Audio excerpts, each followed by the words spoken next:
கர்த்தருடைய பரிசுத்த நாமம் மகிமை அடைவதாக.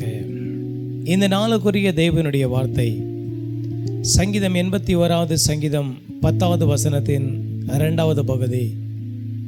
உன் வாயை விரிவாய் தர நான் அதை நிரப்புவேன். நம்முடைய கர்த்தர் சொல்லுகிறார், கேளுங்கள் அப்பொழுது உங்களுக்கு கொடுக்கப்படும். உன்னுடைய தேவைகள் என்ன? எந்த காரியத்திற்காக நீ தேவனை நோக்கி கொண்டிருக்கிறாய்? எந்த காரியங்கள் உன் வாழ்க்கையில் தடைப்பட்டு இருக்கிறது?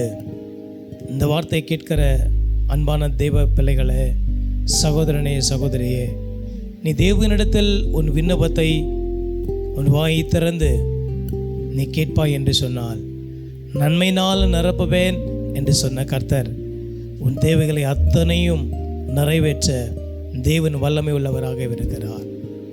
நம் வாய் விரிவாய் திறந்த தேவ சமூகத்தில், இயேசுவே என்னுடைய தேவைகளை சந்தியோம், என்னுடைய குறைவுகளை மாற்றோம், எங்களுடைய வாழ்க்கையில் சந்தோஷத்தையும் சமாதானத்தையும் தாரோம், உலக பிரகாரமான ஆசீர்வாதத்தினாலும் உன்னதத்துக்குரிய ஆசீர்வாதத்தினாலும் எங்களை நிரப்புங்க என்று சொல்லி நம் தேவனிடத்தில் ஜெபிக்கும் பொழுது, வாய்களை திறந்து ஆண்டவருடைய சமூகத்தில் கேட்கும் பொழுது, அதன்படியே கர்த்தருனை ஆசீர்வதித்து கர்த்தருனை நடத்துவார்.